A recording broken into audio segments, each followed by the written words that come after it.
Good afternoon, and welcome to the Wednesday Word. Well, here we are again, still at home, but still safe, and hopefully still healthy. Enjoying all this quality time with our families, spending time in our gardens, taking walks, waving to our neighbors from a distance. I'm thinking when this is over, most of our yards will be ready for the cover of Home and Garden. But thinking about this, it almost sounds like a vacation. Unfortunately, it's not the same for everyone. I read something that said we are all in the same storm, but not the same boat. And that is true. Some people are isolated alone in their homes or apartments with no one around. Some families are struggling just to put food on the table. Some women and children are stuck in their homes with abusive spouses or parents. Not the rosy picture I talked about earlier, where the only concern being is that we may be getting a little bored. No denying it, this is a tough time. I would ask you to keep those in difficult situations in your prayers, as their safety concerns are not just from the coronavirus.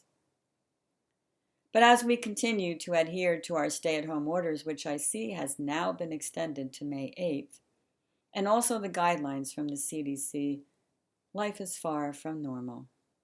We look forward to the time when we can walk out our doors and resume life as we were used to.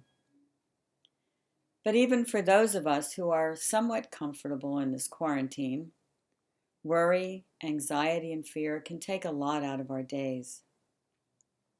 Just dealing with trips to the grocery store, opening the mail, and homeschooling for those of you who are doing that can begin to push us a little closer to the brink. I like this comforting scripture from Matthew chapter 11, verses 28 to 30 from the Message. Are you tired, worn out, burned out? Come to me. Get away with me and you'll recover your life. I'll show you how to take a real rest. Walk with me and work with me. Watch how I do it. Learn the unforced rhythms of grace. I won't lay anything heavy or ill-fitting on you. Keep company with me and you'll learn to live freely and lightly. I love that phrase, unforced rhythms of grace.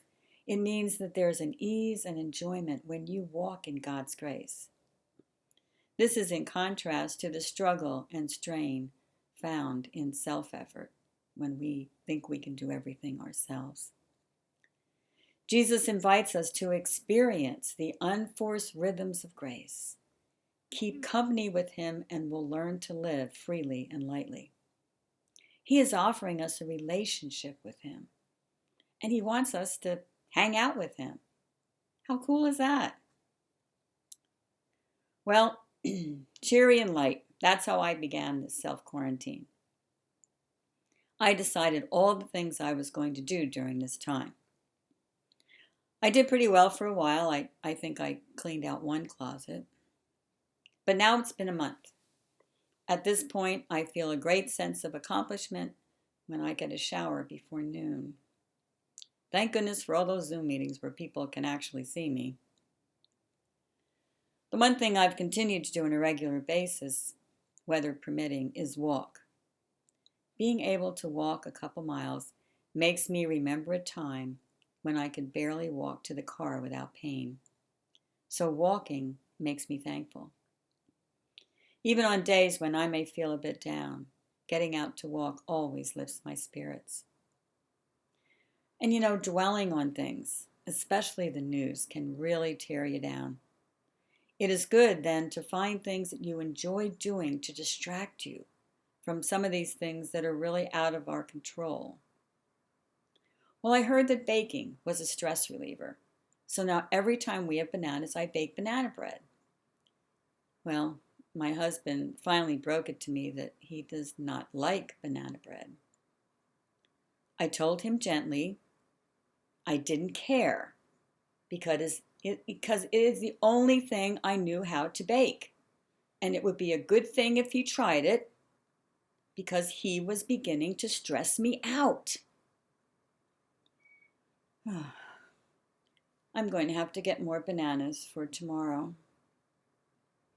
But then I found this scripture from Matthew, chapter 6, verse 34. It says, give your entire attention to what God is doing right now, and don't get worked up about what may or may not happen tomorrow. God will help you deal with whatever hard things come up when the time comes. So God is going to help us with the tough stuff. We just need to hang in there and not let worry, frustration, and anxiety get the best of us. I heard that when you are praying, it is hard to also be worrying at the same time. And when you are thankful, it is hard to be sad. So we need to pray more and worry less. Be thankful, get outside and enjoy God's creation, and continue to bake all that banana bread, whether your family likes it or not. Have a good week. God bless.